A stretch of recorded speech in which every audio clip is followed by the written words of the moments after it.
Okay, so in this series of podcasts, I want to talk about Soviet women fighting, which of course we talked about on Monday, and we've read about in World War II. And the Soviet Union, by far, uh, was the nation that embraced the fighting ability, the fighting capacity of its female population during World War II. In the U.S., over 350,000 women served in the armed forces, the Army and the Navy, especially in World War II.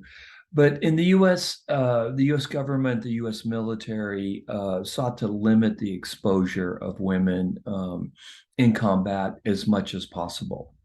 So it's very rare that you hear stories of women fighting on the front lines. And of course, it has nothing to do with courage. What it has to do with is opportunity, as we saw in the Soviet Union. So these are folks like my mom, for instance. So I'm not saying my mom didn't have as much courage as a woman in the Soviet Union, but she doesn't have the same opportunities or wasn't in her female cohort during World War II as well. Now, of course, what's most famous about U.S. women in World War II is Rosie the Riveter, women moving into factory work in ways that had not been allowed before World War II. These were seen as men's jobs, but suddenly, when a lot of men were overseas fighting, suddenly, miraculously, women could do these industrial jobs like making cars or tank. Well, they didn't make cars, but making tanks and airplanes, ships, that kind of a thing. So, what you had in the U.S., you did have women pilots, but what these women, the only things that they were allowed to do was to ferry aircrafts within the United States, and they weren't allowed to move into combat zones in Europe or the Pacific. The closest that U.S. women got to the front lines, in most cases, or maybe nearly all cases, was nurses who, with incredible courage, were fighting near the front lines in Europe and in the Pacific, and living in basically the same conditions as many frontline soldiers.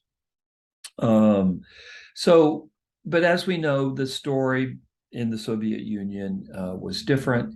Now, I probably have overemphasized Soviet women. I mean, it's an extraordinary story, but what I mean by that is 5% of the Soviet army was female in World War II.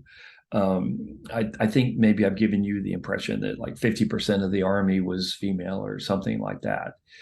It was still 1 out of 20 Russian soldiers, Soviet soldiers was female. But given the comparisons, the U.S., England, Germany, it's still an extraordinary story, and I'm sure it's a story that for many of you is blowing your mind.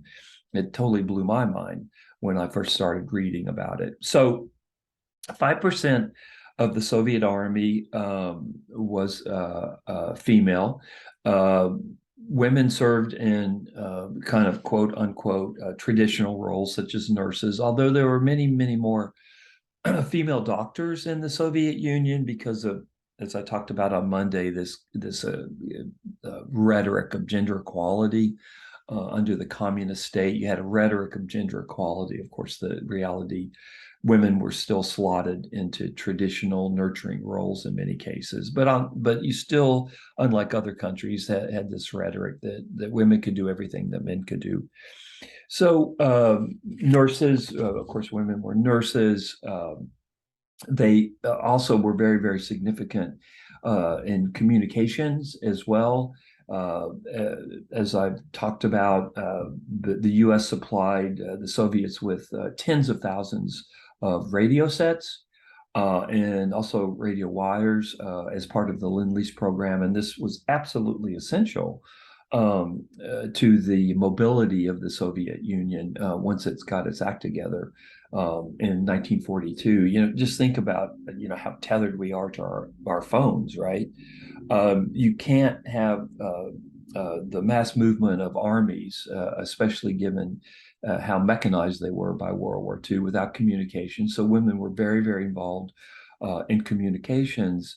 But as we do know, the loss of manpower in the first months of World War II did open doors for women to join the Soviet military. And as the book shows us, women in large numbers were quite enthusiastic to fight against the Germans. They were angry at the Germans because of their atrocities. They had invaded their homeland. They believed in Stalin in a way that's hard for us to understand in 2022. But Stalin, we haven't talked about his propaganda as much, but he, for many Soviets during this period, he's seen as this iconic leader that you would want to fight for. He's got a very efficient propaganda machine.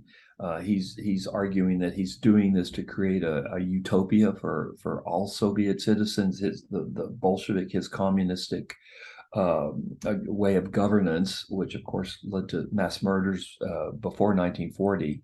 But there is a lot of enthusiasm for Stalin, and also for the motherland as well, for the Soviet Union. So women, as we've seen from our reading, very enthusiastic about the chance. In fact, tried to, banged on the door in order to be able to join the Soviet army, even against the reluctance of many Soviet military and political officials. Now, one of the famous units of women fighters during War II were in aviation. What you had is before World War II, Soviet women had gotten big into aviation, but this is true in the United States to an extent as well. Think about Amelia Earhart, who was, of course, world famous for all of her exploits before she crashed in the Pacific and died.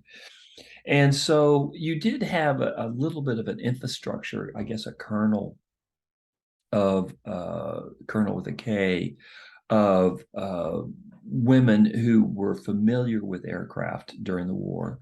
And before the war, and once the war started, they wanted to use this facility, this ability to fly. They wanted to use it as part of the Soviet Air Force. And what you had is that women again demanded that they be allowed to fight. And you had the creation of flying all-female regiments in the Soviet Army.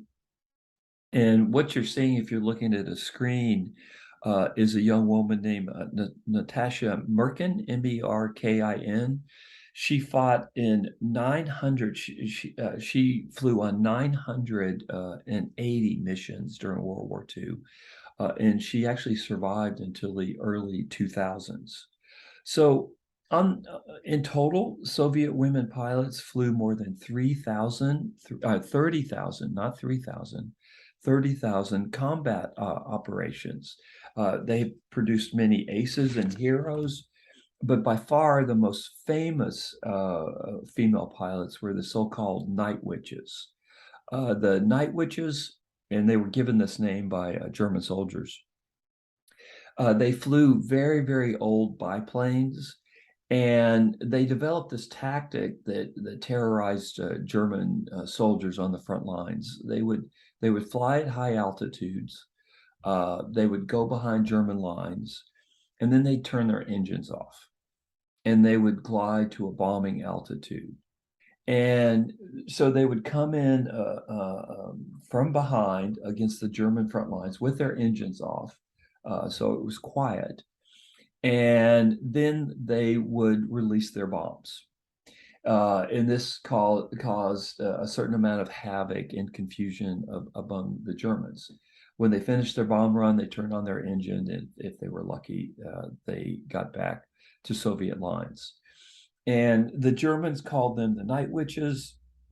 And again, this was one part of a very, very integrated Soviet attacks on the German front line.